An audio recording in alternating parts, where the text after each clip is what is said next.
You didn't sign up for this. You weren't sitting around as a toddler thinking, you know what would be fun? Years of gender confusion followed by a lifetime subscription to testosterone and awkward conversations. No, you were just trying to live. But somewhere between pretending everything's fine and Googling, why do I hate my chest, the truth hit you like a brick wrapped in a sports binder.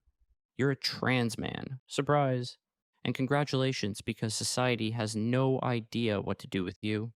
You're like a glitch in their little binary game. Not glamorous enough to be sensationalized, not invisible enough to be ignored, just inconvenient. And inconvenient people get treated like walking plot twists. You walk into a room and the energy shifts like you've brought a live grenade and a surprise diversity training. At first, you think, okay, this will get easier once I figure myself out. But no, the world doesn't reward self awareness, it punishes it. You say, I'm a man, and suddenly people act like you've told them you're actually a possum in a trench coat. They tilt their heads. They ask you to explain. They want your origin story like you're a Marvel character. But instead of superpowers, you've got top surgery scars and a complicated relationship with your voice. Speaking of which, your voice, that thing becomes your personal nemesis. Before tea, it's too high, too soft. People say you sound like a teenage girl reading poetry in a meadow. You answer the phone and get called ma'am. You're misgendered before you even finish saying hello. And after tea, it drops, slowly, like a depressed elevator. One week, you sound like a kazoo. The next, a muppet going through puberty. Then one magical day, you cough and sound like Batman, but only for 8 seconds. The rest is gravel and mystery. And don't get too excited about testosterone. It's not magic, it's hormones and body odor. Everyone says it'll masculinize you, and it does, eventually. But first, acne, back acne, shoulder acne, acne in places that didn't even exist before. Your skin becomes an oil spill. Your libido skyrockets, but your confidence is still stuck in the pre T era. So now you're both horny and terrified. It's sexy and sad, like a werewolf who forgot how to flirt. Your body changes, slowly, then all at once. Fat redistributes, muscles appear. You look in the mirror and think, hey, I almost pass. And then a stranger calls you Miss in the grocery store, and your soul just flatlines. You grow facial hair, but it's patchy, like someone painted a beard with a glue stick and dirt. You pray for a jawline. You bargain with the universe for sideburns. You're becoming, but in glitchy, frustrating, uneven little stages. Then there's the name change, a logistical nightmare.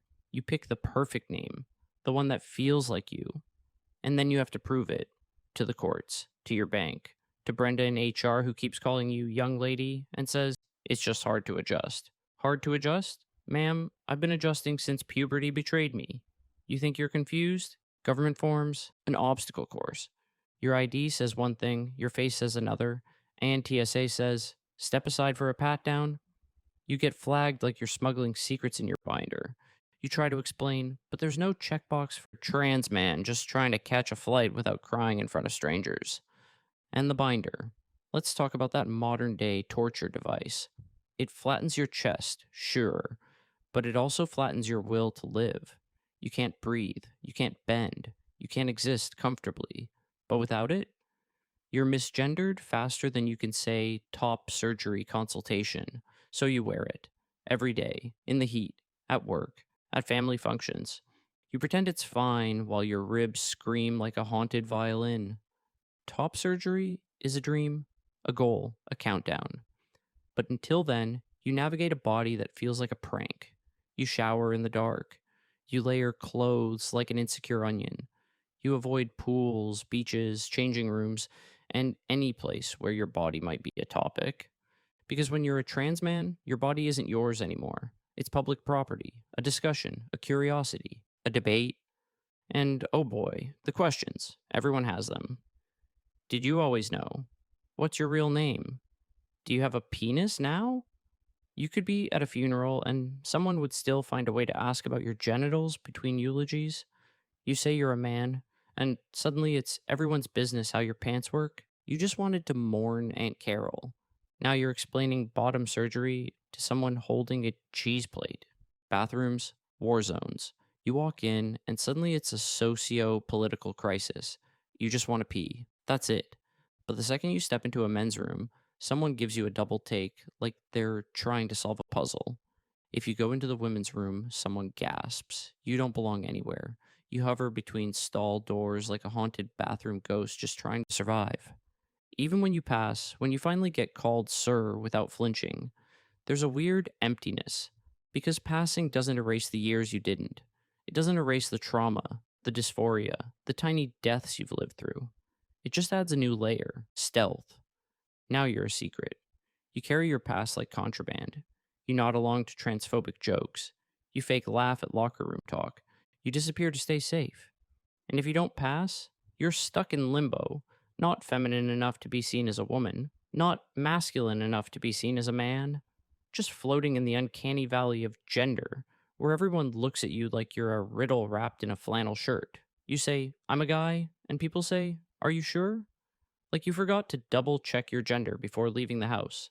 Medical care, a choose your own adventure game, except all the endings are bad. You go in for a cold, and the doctor wants to talk about your hormone levels. You say trans, and suddenly they forget how to treat a sore throat. Some don't take you seriously, others take you too seriously, like you're fragile, or dangerous, or confusing. You're just trying to exist without needing a PowerPoint presentation and a therapist in the room. And family? That's a wild card. Some support you, awkwardly, hesitantly, like you're an exotic pet they don't fully understand. Others flat out deny your identity. They use your dead name like it's a weapon. They post old photos like you're still that person. They say things like, You'll always be my daughter, and expect you to say, Thank you. You go to gatherings and play emotional dodgeball with every she they throw at you. Even your childhood feels stolen. You remember wanting to be the dad, the hero, the prince, but being handed dresses and dolls instead. You weren't tomboyish. You were screaming silently into a pillow of social expectations. And now, you're grieving a life you never got to live, a boyhood that slipped through your fingers while everyone called you something else. And the worst part, people expect you to be grateful. Like transmasculinity is easy, like you get to benefit from male privilege now. But it's not that simple. And yet, you keep going. Because what else is there? You shave, you cut your hair, you walk through this world with your head high and your stomach in knots. You correct people, you assert yourself. You exist loudly and quietly at the same time. You carry your truth in a society that keeps trying to return it like it's a defective product. You didn't choose this, but you are this. And despite everything, the stares, the questions, the erasure, you're still here. And that's kind of incredible.